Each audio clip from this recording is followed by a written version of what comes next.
Inilah yang dinamakan Masjid Aqabah.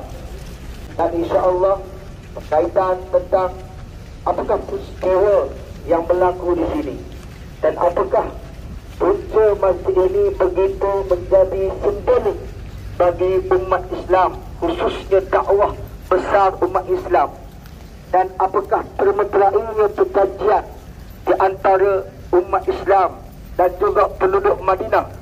Untuk mengetahuinya, insya-Allah kita akan bersama-sama, kita akan berkumpul di hadapan ini insya-Allah, dan akan kami berikan penerangan. Jadi insya-Allah teruskan kita, dan kita akan pusing di hadapan.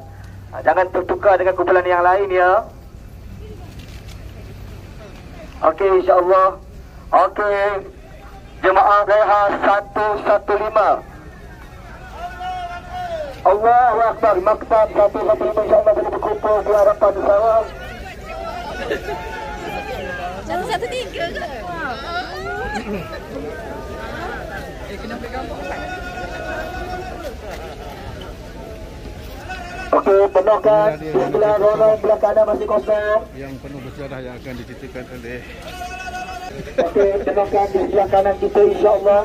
115 yang di belakang, pastikan kita mengambil tempat.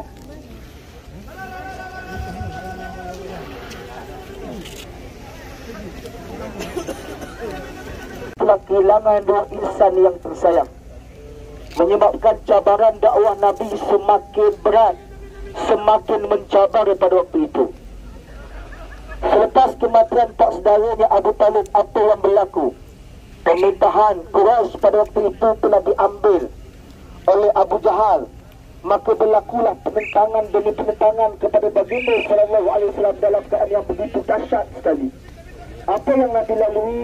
Nabi membuat perancangan untuk meminta pertolongan kepada negeri yang berhampiran dengan Mekah, iaitu Nabi pergi ke Taif pada waktu itu. Nabi pergi ke Taif atas tujuan ingin meminta pertolongan. Namun apa yang berlaku, penduduk Taif telah mengarahkan anak dan isteri mereka membaling batu kepada baginda sallallahu alaihi wasallam.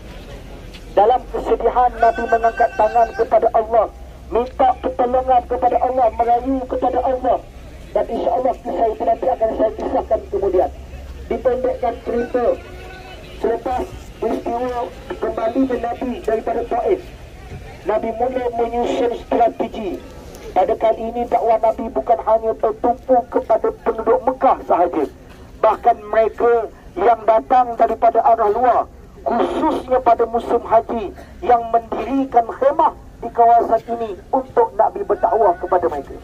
Pada tahun ke-11, pada waktu itu telah datang rombongan daripada Madinah, datang mencari baginda sallallahu alaihi wasallam, tetapi tidak dapat bertemu dengan baginda. Tujuan kedatangan mereka ke Mekah daripada Madinah menuju Mekah selain daripada mengerjakan haji, mereka telah datang untuk mencari Nabi akhir zaman. Kerana di Madinah terdapatnya satu golongan bangsa Yahudi pada waktu itu yang telah menceritakan bahawa akan datang, akan lahirnya Nabi akhir zaman. Dan apabila Nabi akhir zaman itu muncul, Nabi itu akan bersama-sama dengan kelompok mereka. Dan andainya Nabi itu akan bersama dengan mereka, mereka akan mengusir seluruh penduduk selainnya. Kerana bagi mereka bangsa Yahudi lah bangsa yang agung. Namun setelah berita itu tersebar, tiba-tiba terdengar kata-kata bahawasanya telah lahir seorang lelaki yang berada di Mekah, yang telah mengaku dirinya seorang Nabi pada waktu itu. Maka datang rombongan daripada bangsa Arab Madinah, datang menuju Mekah untuk mencari baginda sallallahu alaihi wasallam pada tahun ke-11 kenabian. Pada tahun ke-12, pada tahun ke-11 tadi, kedatangannya tidak sempat bertemu dengan baginda. Pada tahun ke-12, akhirnya Nabi bertemu dengan mereka. Maka pada waktu itulah berlakulah perjanjian Aqabah yang pertama. Dan insya-Allah berkaitan isinya akan diterangkan oleh Al-Fadhil Ustaz Haji Muhammad Firdaus. Kemudian berlakunya tahun yang berikutnya, memperincikan lagi perjanjian yang pertama. Pada kali ini, rombongan lebih ramai yang datang, 73 orang membai'ah, membuat perjanjian pada waktu itu, bahawasanya mereka bersumpah setia akan mempertahankan darah baginda sallallahu alaihi wasallam. Selepas daripada peristiwa Aqabah inilah Nabi sallallahu alaihi wasallam bersama dengan umat Islam yang telah dihina di bumi Mekah bergerak menuju ke Madinah.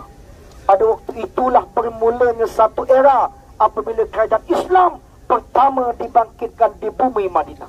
Jadi kita dan ternyata pada waktu ini, andai ada kesempatan kita pergi ke Taif, kita melihat penduduk Taif pada waktu ini geografinya cukup baik dalam keadaan tanah berbukit dan sebagainya. Namun nak dibandingkan dengan Madinah, ketenangan ada di Madinah. Kerana apa? Bumi tersebut menyambut kedatangan baginda sallallahu alaihi wasallam. Dan insya-Allah untuk kita mengetahui lebih lanjut apakah isi perjanjian yang hingga menyebabkan umat Islam sanggup bersumpah setia mempertahankan baginda sallallahu alaihi wasallam, dan apakah isi tersebut menjaga di antara hubungan sesama Islam, insya-Allah kita dengarkan ucapan seterusnya. Kalian faham?